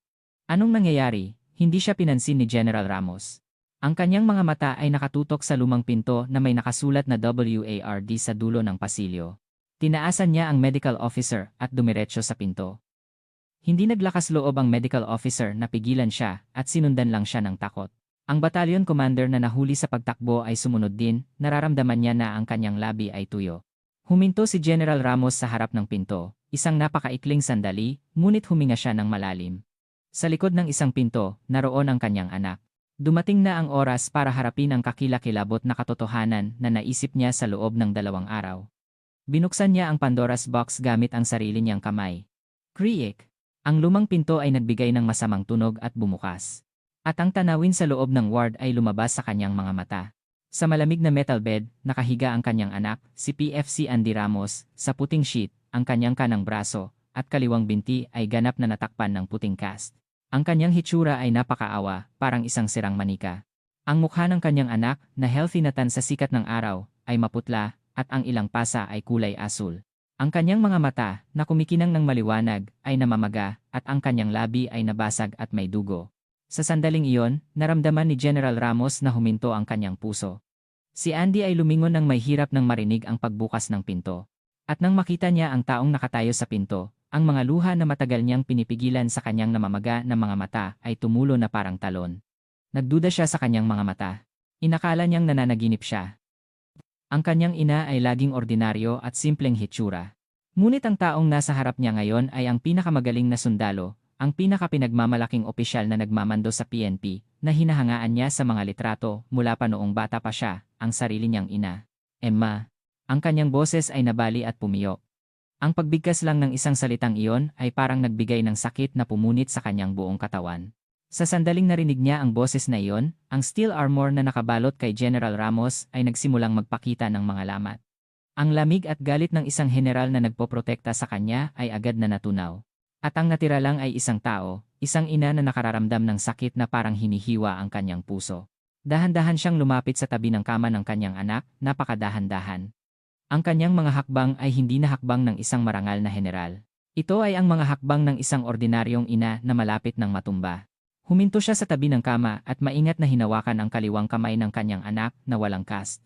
Ang kamay ng kanyang anak ay malamig na parang yelo. Andy. Ang boses ni General Ramos ay bahagyang nanginginig. Inangat niya ang kabilang kamay at dahan-dahang hinaplos ang buhok ng kanyang anak na basang-basa ng pawis. Hindi niya kayang tingnan ng diretso ang mukha ng kanyang anak na may pasa. Ma. Ma. Si Andy ay nagsimulang umiyak ng malakas, naglalabas ng lahat ng kalungkutan, takot, at sakit na matagal niyang pinigilan dahil sa mainit na paghawak ng kanyang ina. It's okay, Andy. It's okay now. Gusto ni General Ramos na yakapin ang kanyang anak, ngunit hindi niya magawa dahil sa cast. Wala siyang magawa kundi higpitan ang kapit sa kamay ng kanyang anak. Nandito na si Mama. Wala nang mananakit sa'yo. Nandito na si Mama. Binulungan niya ang kanyang anak, inaaliw siya. Ngunit sa kanyang mga mata, isang galit na mas mainit pa kaysa lava ang nagliliyab, imbes na luha. Pagkaraan ng ilang sandali, binitawan niya ang kamay ng kanyang anak at dahan-dahang lumingon. Ang kanyang tingin ay napunta sa medical officer at battalion commander na nanginginig na nakatayo sa pinto. Agad na nanigas ang hangin sa ward. Ang hitsura ni General Ramos ay nawalan na ng anumang bakas ng ina na nag-aaliw sa kanyang anak. Ang kanyang mukha ay malamig na parang ice mask, at ang kanyang tingin ay kumikinang sa killer intent na parang susundutin ang kaluluwa ng dalawang lalaki. Tahimik siyang nagtanong, ngunit ang kanyang boses ay napakalamig na parang kayang palamigin ang lahat sa silid. Nasaan ang report na ginawa ninyong dalawa? Ang report na nagsasabing accident sa training. Hindi niya tinawag ang dalawang lalaki na inyo o kayo, hindi niya na sila tinuring na kapwa sundalo. Ang report na iyon. Dalhin ninyo iyon sa harap ko ngayon. Gusto ko itong makita mismo. Ang salitang iyon ay hindi simpleng tanong o utos. Iyon ay kumpirmasyon na alam niya ang lahat at ang simula ng paghatol na hindi maiiwasan. Ang medical officer at ang battalion commander ay halos lumuhod sa kanilang puwesto. Alam na nila ng buong buo kung ano ang magiging kapalaran nila. Hindi na nagtagal si Lieutenant General Ramos sa infirmary. Ang kanyang puso ay parang napupunit habang umaalis siya sa ward, iniiwan ang umiiyak na anak, ngunit ang kanyang mukha ay nanigas na parang steel mask ulit. Hindi ito ang oras para malungkot. Ito ang oras para sa digmaan. Sa pasilyo ng infirmary, kinuha niya ang kanyang special military communication device. Ang kanyang boses ay hindi malakas, Ngunit naglalaman ito ng ganap na lakas, parang isang anunsyo mula sa speaker na umaalingaw sa buong unit. Ako, si Police Lieutenant General Patricia Ramos, ang training commander, ay kumukuha ng command authority sa buong unit na ito simula sa sandaling ito. Sa deklarasyon na iyon, nanigas ang buong unit. Ang battalion commander at ang iba pang opisyal ay naging maputla. Hindi ito simpleng pagbisita o inspection. Ito ay ang ganap na pagkuha ng command structure, halos parang COP DETAT, aide de camp. Opo, General. Makipag-ugnayan agad sa military police at ipasarado ang buong camp. Simula sa sandaling ito, walang sinuman, kahit isang langgam, ang makakapasok o makakalabas sa unit ng walang pahintulot ko. I-monitor ang lahat ng communication network at kunin ang lahat ng entry and exit records. Understood, General. Agad na nagsimula ang aide de camp sa communication. Pagkaraan ng ilang sandali, 12 ng military police na sasakyan ang dumating ng walang siren at parang mga multo, sinara ang lahat ng daanan ng unit ng mahigpit. Lumingon si General Ramos sa battalion commander na nanginginig. Battalion Commander, ang conference room mo na walang silbi, gagamitin ko iyon bilang temporary interrogation room. Ang lahat ng female personnel mula sa Platoon 2 ng Company 3, kung saan kabilang si PFC Andy Ramos, kailangang magtipon sa conference room sa loob ng 5 minuto. Walang pwedeng mawala. Ang kanyang utos ay walang room for questioning. Ang battalion commander ay halos reflexively na nagsaluta at tumakbo ng baliw. Pagkaraan ng ilang sandali, ang battalion conference room ay nawalan na ng orihinal nitong gamit at naging isang malamig na interrogation room. Umupo si General Ramos sa pinakatuktok ng mahabang mesa, parang isang Diyos ng paghatol. Ang sikat ng araw ng umaga ay pumasok mula sa bintana sa likod niya, nagbigay ng halo sa kanyang hitsura. Ang kanyang aide de camp ay nakatayo sa tabi niya, at ang battalion commander at ang iba pang opisyal ay nakatayo sa kabilang pader na parang mga kriminal, nakayuko ang ulo. Sa lalong madaling panahon, bumukas ang pinto ng conference room, at 20 batang babae, ang mga kasamahan ni Andy Ramos, ang pumasok, lahat sila ay takot na takot. Walang kulay ang kanilang mukha, nanginginig ang kanilang mga mata, mahigpit na nakatikom ang kanilang labi. Hindi sila naglakas loob na tumingala, nag-aalala sa tingin ng mga opisyal na tumuturing sa kanila na parang mga kriminal. Para sa kanila, ang lugar na ito ay impyerno. At ang mga lieutenant at captain ay nakatingin sa kanila, kahit wala ang hari ng impyerno, si PMSG Flores. Nang magtipon ang mga sundalo sa paligid ng mesa, isang nakakabingi na katahimikan ang naghari sa conference room. Tiningnan ni General Ramos ang bawat mukha ng mga sundalo, na parang mga natatakot na lam.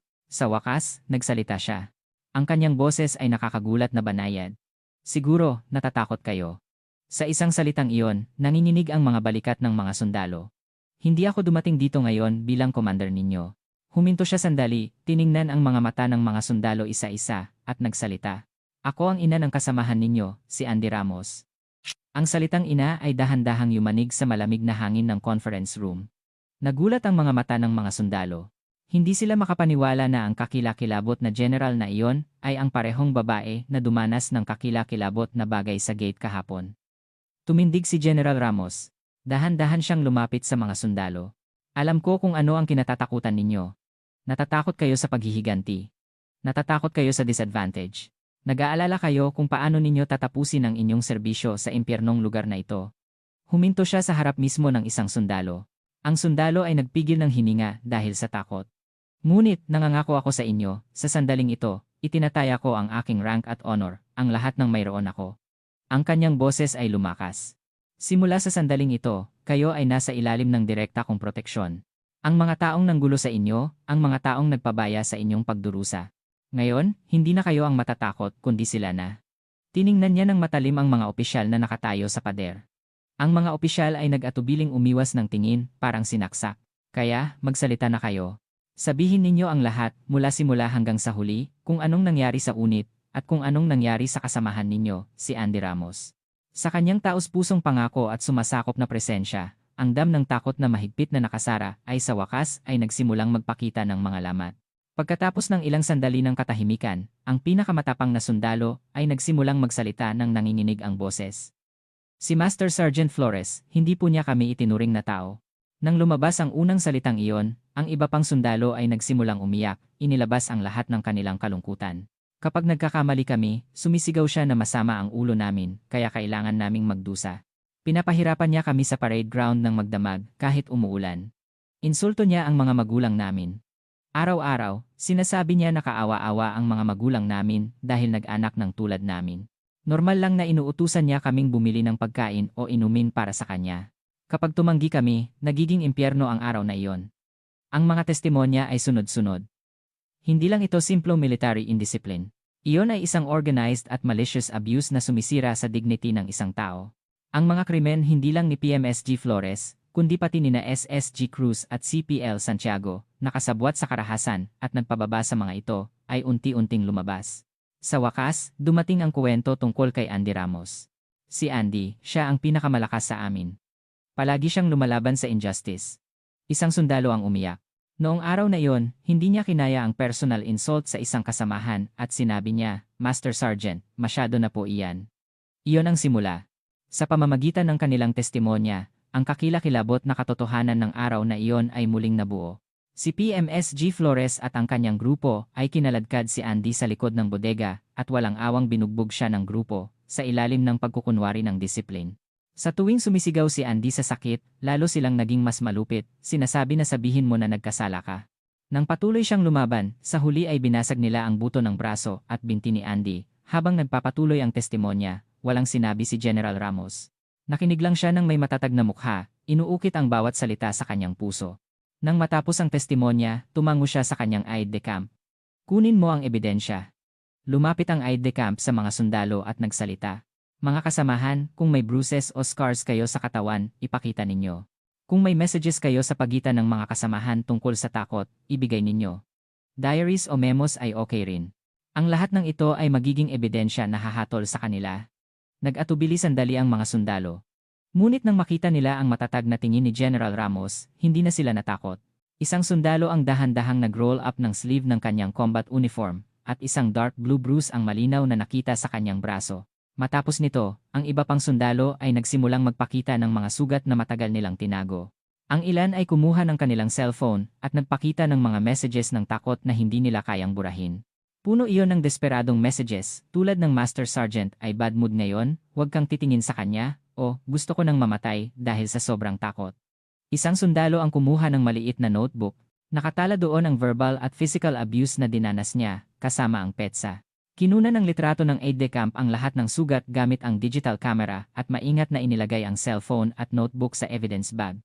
Ngayon, malinaw na ang lahat. Walang room for excuse. Ang lugar na ito ay hindi military unit. Ito ay impyerno kung saan ginagawa ang human hunting. Nang matapos ang pagkolekta ng lahat ng ebidensya, tumindig si General Ramos. Tumingin siya sa battalion commander na nakatayo, maputla ang mukha, at pinanood ang lahat. Ngayon, oras na para tawagin ang mga main characters sa entablado. Sa sandaling bumagsak ang utos ni General Ramos, ang mga military police na naghihintay sa labas ng conference room ay nagsimulang gumalaw. Ang kanilang mabigat na tunog ng bota ay umalingaw-ngaw sa pasilyo, papalapit ng papalapit. Si PMSG Flores, si SSG Cruz, at si CPL Santiago, na nanginginig sa takot sa platoon lounge, ay naramdaman na malapit na ang kanilang kapalaran. Boom! Ang pinto ng lounge ay marahas na bumukas, at ang mga fully armed military police ay dumagsa papasok. Sa kanilang kamay, may malamig na metal handcuff. "Master Sergeant Flores, Staff Sergeant Cruz, Corporal Santiago. Ito ay utos ng General. Agad-agad. Sumama kayo sa battalion conference room." Ang boses ng military police commander ay walang emosyon. Sinubukan ni PMSG Flores na protektahan ang kanyang huling pride at sumigaw. "Bitawan niyo ako. Anong kasalanan ko? Maglakad ako, bitawan niyo ako." Ngunit binaliwala siya ng military police. Kinaladkad nila ang tatlong lalaki ng marahas, parang kargada, patungo sa conference room. Habang kinakaladkad siya sa pasilyo, naramdaman ni PMSG Flores ang tingin ng maraming sundalo. Ang mga mata na natatakot at sumasamba sa kanya kahapon ay ngayon ay puno ng paghamak, tuwa, at kaunting awa. Ang kanyang kaharian ay gumuho na. Nang bumukas ang pinto ng conference room, ang tatlong lalaki ay halos itinapon papasok. Nang makita nila ang tanawin sa loob, huminto sila sa paghinga. Sa pinakatuktok ng mesa, si Lieutenant General Ramos ay nakaupo ng malamig na parang ice queen. Ang kanyang tingin ay parang matalim na basag na salamin, sumasaksak sa puso ng tatlong lalaki. Sa paligid ng mesa, ang 20 female personnel na matagal nilang ginulo at hinamak ay nakatayo ng tuwid, nakatingin sa kanila ng may galit at paghamak. Sa pader, ang battalion commander at ang iba pang opisyal ay nakayuko ang ulo. Hindi na ito ang conference room kung saan sila naghari bilang mga hari, Ito ay isang solemne na court at sila ay mga kriminal na nasa execution platform. Sina SSC Cruz at CPL Santiago ay nanginginig ang binti, hindi makatayo ng maayos dahil sa tindi ng aura, ngunit iba si PMSG Flores. Nagpasya siyang lumaban sa huli. Itinaas niya ang kanyang ulo ng walang hiya at sumigaw kay General Ramos. Anong ginagawa niyo, General? Ano ba ang ginawa kong mali? Ang nangyari kahapon ay isang maliit na pagkakamali lang, akala ko sibilyan siya. Ginawa ko iyon para lang mapanatili ang military discipline. Hindi pa rin niya maintindihan ang sitwasyon. Naniwala siya na ang kanyang krimen ay matatakpan lang ng isang maliit na pagkakamali. Ang lahat ng tao sa conference room ay nandidiri sa kanyang kawalang hiyaan. Mahigpit na kinuyom ng mga female personnel ang kanilang kamao dahil sa galit. Walang reaksyon si General Ramos sa kanyang resistance. Walang imik siyang tumango sa kanyang aide de camp. Tahimik na inilagay ng aide de camp ang isang bagay sa mesa. Iyon ay isang thermos na baunan. Ang thermos na baunan na tinapon ni PMSG Flores sa sahig kahapon, UP, at may putik. Klang! Ang tunog ng metal na tumama sa mesa ay pumunit sa katahimikan ng conference room. Naging maputla ang mukha ni PMSG Flores nang makita ang thermos na baunan. Ang alaala ng kanyang kalupitan, ang ebidensya ng kanyang krimen, ay lumabas sa kanyang mga mata. Ito. Ang kanyang boses ay nanginginig ng hindi niya namamalayan. Dahan-dahang tumindig si General Ramos. Lumapit siya sa harap mismo ni PMSG Flores, sa kabilang gilid ng mesa. Ang distansya sa pagitan nila ay wala pang isang dangkal. Si PMSG Flores ay gusto niyang umatras, natatakot sa kanyang malamig na aura, ngunit hindi siya makagalaw dahil sa mga military police sa likod niya. Nagsalita si General Ramos ng mahina, ngunit malinaw na naririnig ng lahat sa conference room. Ang kanyang boses ay lagpas na sa galit, naglalaman ito ng malalim na paghamak at pagkasuklam. Master Sergeant Flores. Tiningnan niya ng diretsyo ang kanyang mga mata at nagsalita. Sabi mo kahapon, hindi kailangan ng mga sundalo ang ganitong murang pagkain. Itinuro niya ang UP na thermos na baunan sa mesa gamit ang kanyang daliri. Pero sa tingin ko, ang bulok mong pagkatao ay mas mababa pa sa halaga ng isang mangkok ng murang arroz caldo na iyan. Ang kanyang boses ay lalong lumamig. Hindi ka lang nangiinsulto sa isang ina. Insulto mo ang lahat ng magulang na nagpadala ng kanilang mga anak sa serbisyo. Dinumihan mo ang honor ng uniforme, ginulo mo ang mga tauhan na dapat mong protektahan, at dinumihan mo ang buong PNP. Ang bawat salita niya ay naging matalas na punyal na tumusok sa puso ni PMSG Flores. Hindi na siya makapagbigay ng anumang excuse. Tinalikuran siya ni General Ramos, parang wala na siyang halaga na tingnan pa. Sumigaw siya patungo sa pinto ng conference room. Ang kanyang boses ay hindi na mahina. Ito ay ang roar ng isang general na nagmamando sa battlefield, parang kulog na yumanig sa kalangitan. Military police. Are you waiting for? Arrest these men immediately. Sa sandaling bumagsak ang utos niya, ang mga military police ay sabay-sabay na kumilos. Walang pag-aalinlangan, binali nila ang mga braso ng tatlong lalaki, at ikinabit ang malamig na metal handcuff. Klang. Klang. Ang tunog ng handcuff ay parang hatol ng kamatayan sa tenga ni PMSG Flores. Sa sandaling iyon, ang kanyang huling kayabangan at pride ay tuluyang gumuho. Napagtanto niya na tapos na talaga siya. Mali. Mali po, General. Nagkasala po ako. Please. Si PMSG Flores ay lumuhod. Sinubukan niyang gumapang sa sahig, desperadong nagmakaawa, sinubukan niyang hawakan ang sapatos ni General Ramos. Please, patawarin niyo po ako kahit isang beses lang. May matanda po akong ina, at mga anak po ako na parang kuneho.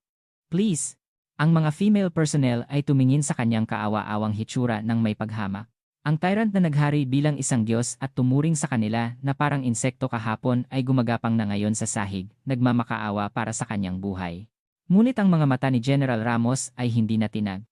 Malamig siyang tumingin kay PMSG Flores na nakahandusay sa sahig at nagbigay ng huling hatol. Ang mga kasalanan mo ay abuse of authority, forcible seduction, and group assault, specialized injury, conspiracy to commit crime, at military indiscipline. Tumalikod siya. Wala na siyang halaga na tingnan pa. Alisin ninyo agad ang mga basurang ito sa harap ko. Ipasok ninyo sila sa pinakamalalim at pinakamadilim na bahagi ng military detention barracks. Ipasibi ninyo sila doon, nagsisisi sa kanilang mga kasalanan habang buhay. Understood, General. Kinaladkad ng mga military police si PMSG Flores, na umiiyak at nagpupumiglas, at sina SSG Cruz at CPL Santiago, na nanigas na parang scarecrow, palabas ng conference room. Huwag po. General, ag. Ang kaawa-awang sigaw ni PMSG Flores ay lumayo sa pasilyo, at sa wakas ay tuluyang nawala. Ang tyrant ay bumagsak. Napakawalang silbi at kaawa-awa. Ang katahimikan ay muling bumalik sa conference room. Ang mga female personnel ay nagsimulang umiyak nang hindi nila namamalayan sa pagkakita nila sa eksena, hindi iyon luha ng kalungkutan. Iyon ay luha ng relief at tuwa, nagpapatunay na ang impyerno ay natapos na at sa wakas ay nagwagi na ang hustisya. Ang paglilinis at bagong panahon. Pagkatapos nakalad ka rin ang grupo ni PMSG Flores patungo sa impyerno, ang hangin sa conference room ay naging mabigat, ngunit para kay Lieutenant General Ramos, hindi pa tapos ang paghatol.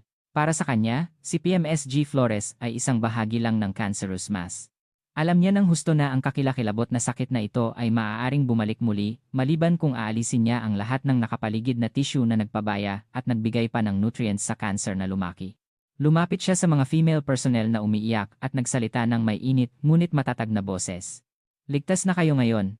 May psychological support team na darating. Kukunin ninyo ang lahat ng treatment at support na kailangan ninyo, at kung gusto ninyo, ililipat ko kayo sa ibang unit. Hinding-hindi ko makakalimutan ang inyong katapangan ngayon. Pinakalma niya ang mga sundalo, at bumalik sa pinakatuktok ng conference room. Ang kanyang tingin ay napunta sa mga opisyal ng unit na nakatayo na parang mga kriminal sa pader. Sa kanila, ang mukha ni Battalion Commander P. Leteti, Col de la Cruz at Medical Officer P. Cap. Dr. Cruz ay hindi na mukha ng buhay na tao. Muling kinuha ni General Ramos ang kanyang military communication device.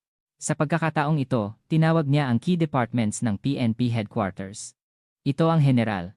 I-deploy agad ang PNP Internal Affairs Service, PNP IAS, at ang Directorate for Investigation and Detective Management, DIDM, sa unit na ito. Code Red na ang sitwasyon. Ang lahat ay nasa ilalim ng direkta kong kontrol. Code Red. Iyon ang pinakamataas na antas ng alert na inilalabas kapag may pinakamasamang emergency sa loob ng PNP. Ang utos na ito ay nangangahulugan na tapos na ang kapalaran ng unit. Pagkatapos ng communication, tiningnan niya ang battalion commander at medical officer nang may malamig na tingin. Lieutenant Colonel De La Cruz. Opo, General. Halos sumigaw ang battalion commander. Bilang highest commander ng unit, may responsibilidad kang protektahan at pangasiwaan ang iyong mga tauhan. Ngunit pinabayaan mo ang responsibilidad na iyon. Ang nagtakip ba sa iyong mga mata at tenga ay kawalan ng kakayahan o kaduwagan? Pipasensya na po, General. Ang hindi ko po napagmasdan ng maayos ay pagkakamali ko po. Yumuko ang battalion commander na parang ibabato niya ang kanyang ulo sa sahig. Pagkakamali? Sa tingin mo, matatakpan mo ang lahat ng ito sa isang salitang pagkakamali. Ang iyong negligence ang nagdulot ng impyerno sa unit na ito at halos nag-disable sa aking anak. Lumingon siya sa medical officer. Captain Cruz, ikaw ay isang medical officer na may pananagutan na magligtas ng buhay ayon sa Hippocratic Oath. Ngunit tinakpan mo ang katotohanan at kasabwat ka sa krimen. Hindi ka ba nahihiya sa puting gown na suot mo? Hindi nakapagsalita ang medical officer, tanging nanginginig lang siya. Ang kanyang katahimikan ay isang mas malinaw na pag-amin kaysa sa anumang excuse. Kayo pareho ay relieved sa inyong post simula sa sandaling ito, immediate dismissal. Iimbestigahan kayo ng DIDM na darating mamaya. At hindi lang kayo. Tiningnan niya ang lahat ng opisyal sa conference room at nagdeklara. Kung may sinuman sa unit na ito ang nakakaalam sa krimen ni Flores at nagpabaya o nagpatahimik, anuman ang kanilang rank, hinding-hindi ko sila patatawarin. Aalisin ko ang bulok na bahagi ng buong unit, kahit kailangan ko pang baguhin ang unit mula sa ugat. Iyan ang aking pangako. Ang kanyang deklarasyon ay parang hatol ng kamatayan. Ang lahat ng opisyal ay nakayuko ang ulo, naramdaman nila ang kanilang kapalaran at napuno ng kawalang pag-asa. Pagkaraan ng ilang sandali, ang labas ng camp ay napuno ng 12-dosenang military vehicles at investigators. Ang mga ahente ng PNP-IS at DIDM ay dumagsa papasok, sinamsam ang lahat ng dokumento, computer records, at CCTV footage. Ang camp ay literal na hinalughog. Habang nagpapatuloy ang pagsisiyasat, gumawa si General Ramos ng isa pang desisyon. Nag-utos siya na mag-set up ng temporary press conference area sa parade ground. Ang kanyang IDD camp ay nagtanong ng may hitsurang nag-aalala. General, ang paglalabas po nito sa media ay magdudulot ng malaking pinsala sa honor ng PNP. Matatag siyang sumagot. Hindi mapoprotektahan ng honor sa pagtatago ng bulok na sugat. Mas lalo lang itong lalasap at papatay sa buong katawan. Sa pagkakataong ito, kailangan nating ilabas ang lahat ng baho ng PNP at kumuha ng hatol mismo mula sa mga mamamayan. Iyan ang tanging paraan para ayusin ang sitwasyong ito. Pagsapit ng hapon, maraming reporters ang pumasok sa camp. Si General Ramos ay nag-iisa na tumayo sa stage sa parade ground. 12-dosenang camera flash ang sabay-sabay na pumutok sa kanya. Tumayo siya sa harap ng microphone ng walang script. mga kagalang-galang na mamamayan, at mga minamahal na magulang na nagpadala ng inyong mga anak sa serbisyo. Ako si Police Lieutenant General Patricia Ramos, ang training commander. Huminto siya sandali at yumuko ng malalim. Dumating ako rito ngayon hindi lang bilang isang commander na nakasuot ng uniforme, kundi bilang isang ina ng isang bata, para umamin sa isang hindi na mababawing kasalanan at humingi ng tawad sa mga mamamayan.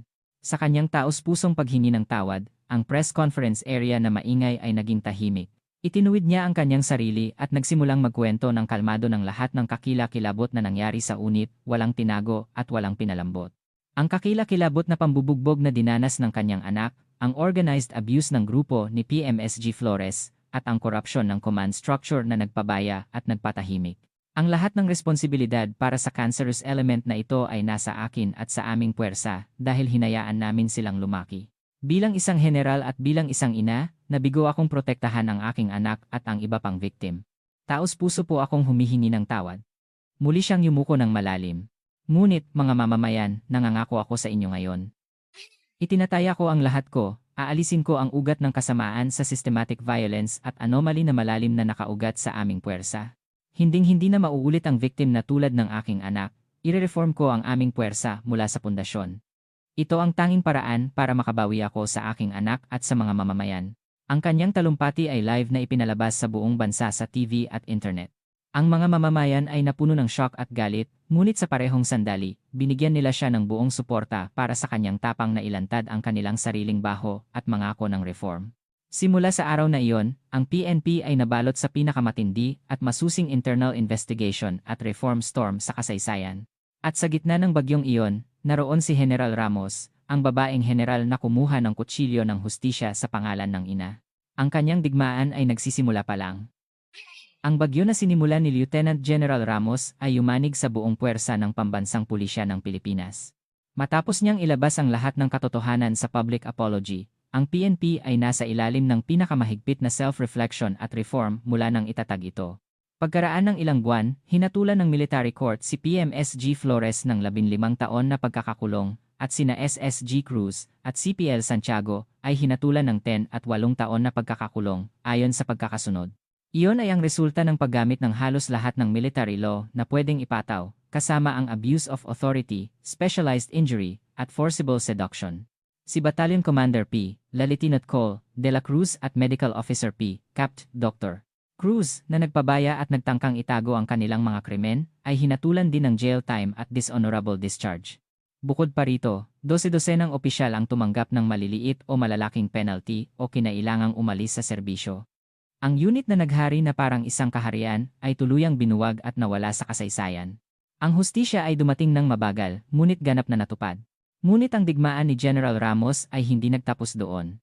Siya ay naging chairperson ng bagong tatag na Special Committee for Female Personnel Service Environment Improvement sa ilalim ng DND, PNP, nagsimula ng major surgery para alisin ang systemic issues sa loob ng puwersa. Sa ilalim ng kanyang pamumuno, ang parusa para sa hazing at abuse ay lalong hinigpitan, at isang external inspection system ang ipinakilala para kontrolin ang abuse of power ng commanders. Bukod pa rito, ang Defense Help Hotline ay nagsimulang gumana, 24/57, kung saan ang lahat ng sundalo ay pwedeng mag-report ng anomaly ng anonymously. Nagtrabaho siya ng walang humpay, araw at gabi. Direkta siyang bumisita sa iba't ibang unit sa buong bansa, para pakinggan ang boses ng mga sundalo at nag-organisa ng maraming forums at public hearings para kumuha ng opinyon mula sa mga eksperto. Ang kanyang taos-pusong pagsisikap ay dahan-dahang nagbigay ng init sa PNP na nanigas sa lamig. Ang pangalan ni Lieutenant General Patricia Ramos ay hindi na lang pangalan ng isang high-ranking commander. Ito ay naging simbolo ng pag-asa para sa lahat ng lumalaban sa anomaly sa loob ng PNP at ang paniniwala na ang kanilang puwersa ay pwedeng magbago. Sa paglipas ng panahon, ang mga sugat sa katawan at isip ni Andy Ramos ay dahan-dahang gumaling. Matapos alisin ang cast at sumailalim sa rehabilitation, bumalik siya sa kanyang dating malusog na hitsura. Ang kakilakilabot na insidente ay nag-iwan ng malalim na trauma sa kanya, ngunit hindi siya nito pinabagsak. Sa halip, ang oras ng pagdurusa ay lalo lang siyang nagpatigas at nagpalakas. Napagdesisyonan niya ang isang mahalagang bagay, habang pinapanood ang pakikipaglaban ng kanyang ina at naaalala ang luha ng kanyang mga kasamahan. Nagpasya siyang mag-apply sa PNP Academy, imbes na umalis sa serbisyo. Hindi siya tumakas, kundi humarap at lumaban. Nangako siyang siya mismo ang magiging instrumento ng reform para wala ng victim na tulad niya ang muling lilitaw sa serbisyo. At isang taon pagkaraan, sa parade ground ng PNP Academy Graduation and Commissioning Ceremony, daan-daang kadet na nakasuot ng crisp uniform ang nakatayo sa isang matalas na pormasyon. Sa pinakaunang hilera ng pormasyon na iyon, nakatayo si Andy Ramos. Hindi na siya si PFC Andy Ramos, kundi si Cadet Andy Ramos. Wala nang bakas ng anino o takot sa nakaraan sa kanyang mukha. Tanging ang matatag na determinasyon at kumpiyansa na maging officer na magtatanggol sa bayan ang kumikinang. Sa stage, maraming dignitaries at general ang nakaupo, ngunit ang tingin ng lahat ay nakatuon sa isang tao. Si Lieutenant General Patricia Ramos, na bumaba mula sa stage para personal na ikabit ang rank insignia sa mga graduating cadet. Sa wakas, tumayo siya sa harap ng kanyang anak, si Andy Ramos. Walang sinabi ang dalawa, tiningnan lang nila ang isa't isa. Bilang isang ina at anak, at ngayon bilang isang senior at junior officer, ang kanilang mga mata ay naglalaman ng sakit ng nakaraan, ang pride sa paglampas sa mga iyon, at ang walang hanggang pagmamahal at tiwala sa isa't isa. Maingat na ikinabit ni General Ramos ang nagniningning na lieutenant rank insignia sa balikat ng kanyang anak. Ang malamig na metal insignia ay mahigpit na nakakabit sa uniforme. Binulungan niya ang kanyang anak sa isang boses na hindi maririnig ng iba. "Anak, sigurado ka ba? Ang daan na ito ay mas mahirap kaysa sa inaakala mo." Iyon ang huling pag-aalala ng isang ina. Si Andy ay tumingin ng diretso sa kanyang ina nang may matatag na tingin at sumagot ng matatag at malinaw na boses. "Kailangan ko pong tahakin ang mahirap na daan na iyon, ma." Ang kanyang boses ay wala ng pag-aalinlangan. "Para wala nang sinuman ang makararanas ng sakit na dinanas ko, para protektahan ang mas mahihinang tao kaysa sa akin. Ma, handa na po ako." Sa sandaling narinig niya ang sagot na iyon, may moisture ang mga mata ni General Ramos. Hindi na siya nagsalita pa. Sa halip, binuksan niya ang kanyang mga braso at mahigpit na niyakap ang kanyang anak, na ngayon ay isang ipinagmamalaking newly commissioned officer ng PNP. Ang inang may bituin at ang anak na may isang brono ay magkayakap sa parade ground. Ang eksenang iyon, na nilikha ng dalawang female officer ng iba't ibang generation, ay naging pinakasimbolo ng bagong panahon sa PNP. Isang force na hindi na pinamumunuan ng logic of power, kundi ng hustisya at human rights, isang force na malakas, ngunit human. Sa likod ng mag-ina, ang araw ng umaga ay sumisikat, itinutulak ang dilim ng gabi. Ang nagniningning na daon ay pumuno sa parade ground, nagbigay ng liwanag sa kinabukasan ng mga batang officer na nagsisimula pa lang sa kanilang paglalakbay.